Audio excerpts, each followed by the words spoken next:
ನಮಸ್ಕಾರ, ಸುದ್ದಿ ಸಮಯಕ್ಕೆ ಸ್ವಾಗತ. ನಾನು ಚಂದ್ರಿಕಾ ನಾಗರಾಜ್.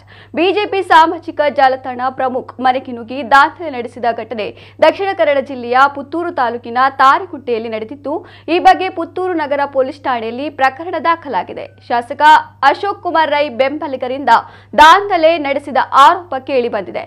ಪುತ್ತೂರು ಶಾಸಕರು ಅತಿ ಹೆಚ್ಚು ಅನುದಾನ ತಂದಿದ್ದಾರೆ ಎನ್ನುವ ಕುರಿತಂತೆ ಸ್ಪಷ್ಟನೆ ನೀಡುವಂತೆ ಬಿಜೆಪಿ ಕಾರ್ಯಕರ್ತರು ಪೋಸ್ಟ್ ಹಾಕಿದ್ದು, ಅನುದಾನ ಹಂಚಿಕೆ ವಿಚಾರದಲ್ಲಿ ಈ ಕಿರಿಕ್ ನಡೆದಿದೆ. ಕಾಂಗ್ರೆಸ್ನ ಅನುದಾನದ ಬ್ಯಾನರ್ ಹಿಡಿದುಕೊಂಡು ಚೆಂಡೆ ವಾಲಕದೊಂದಿಗೆ ಬಂದ ತಂಡ ಬಿಜೆಪಿಯ ಜಯಾನಂದ ಅವರ ಮನೆಗೆ ನುಗ್ಗಿ ದಾಂಧಲೆ ನಡೆಸಿದೆ ಎಂದು ಆರೋಪಿಸಲಾಗಿದೆ. ತಂಡದಲ್ಲಿ ರೌಡಿ ಶೀಟರ್ ಪ್ರಜ್ವಲ್ ರೈ ಮತ್ತು ಕಾಂಗ್ರೆಸ್ ಬೆಂಬಲಿಗರು ಇದ್ದು, ಜಯಾನಂದಕ್ಕೆ ಅವರ ಮನೆಗೆ ನುಗ್ಗಿ ಜೀವ ಬೆದರಿಕೆ ಒಡ್ಡಿದ್ದಾರೆ ಎಂದು ಆಪಾದಿಸಲಾಗಿದೆ.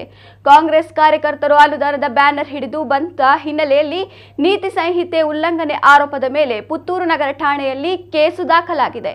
ಚುನಾವಣೆಯ ಹೊಸ್ತಿಲಲ್ಲೇ ಬಿಜೆಪಿ ಕಾಂಗ್ರೆಸ್ ಕಾರ್ಯಕರ್ತರ ವಾರ್ ಆರಂಭವಾಗಿದ್ದು, ಮುಂದೇನು ಎಂಬ ಕುತೂಹಲ ಮೂಡಿದೆ.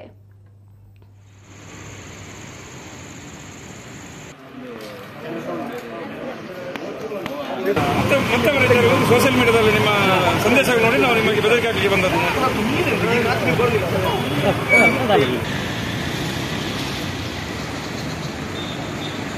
ಸಾಮಾಜಿಕ ಜಾಲತಾಣ ನಿರ್ವಹಣಾ ತಂಡದಲ್ಲಿ ಓರ್ವ ಸದಸ್ಯನಾಗಿದೆ. ಇವತ್ತು ಸಂಜೆ 4:45 5 ಗಂಟೆಯ ಒಳಗಡೆ ಒಂದಿಷ್ಟು ಜನ ನನ್ನ ಮನೆಗೆ ಅಕ್ರಮ ಪ್ರವೇಶಗೈದು ಜೀವ ಬೆದರಿಕೆ ಒಡ್ಡಿದ್ದಾರೆ. ಆ ಪ್ರಕಾರವಾಗಿ ನಾನು ಪುತ್ತೂರು ನಗರ ಪೊಲೀಸ್ ಠಾಣೆಯಲ್ಲಿ ಕಂಪ್ಲೇಂಟ್ ದಾಖಲಿಸಿದ್ದೇನೆ. BJP ಪರ ಬರೀತಿದ್ದೇನೆ ಅನ್ನೋ ಉದ್ದೇಶಕ್ಕೆ ಅಷ್ಟೇ.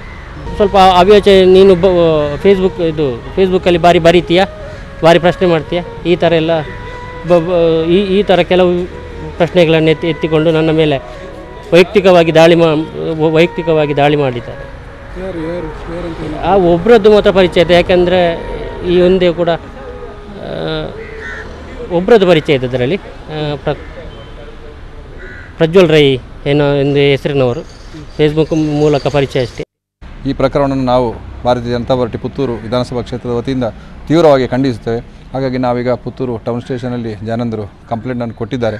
ಅದರ ಬಗ್ಗೆ ನಮಗೆ ಇನ್ಸ್ಪೆಕ್ಟರ್ ಅವರು ಸರಿಯಾಗಿ ತನಿಖೆ ಮಾಡಿ ಸೂಕ್ತ ಕ್ರಮ ಕೈಗೊಳ್ತಾರೆ ಅಂತ ಹೇಳಿದ್ದಾರೆ.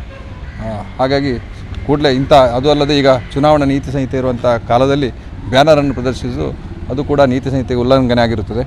ಹಾಗೆ ನಮ್ಮ ಕಾರ್ಯಕರ್ತನ ಮನೆಗೆ ಹೋಗಿ ಈ ರೀತಿಯಾಗಿ ದೌರ್ಜನ್ಯ ಎಸಗಿದ್ದನ್ನು ನಾವು ಖಂಡಿತ ಅದನ್ನು ಖಂಡಿಸ್ತೇವೆ. ಕಾನೂನು ಪ್ರಕಾರ ಅದಕ್ಕೆ ಯಾವುದೇ ಕ್ರಮವನ್ನು ಕೈಗೊಳ್ಳುವಲ್ಲಿ ನಾವೆಲ್ಲರೂ ಪಕ್ಷ ಅವರ ಜೊತೆ ನಿಲ್ತದೆ ಅಂತ ಹೇಳಲಿಕ್ಕೆ ಇಷ್ಟಪಡ್ತಾ ಇದ್ದೇವೆ.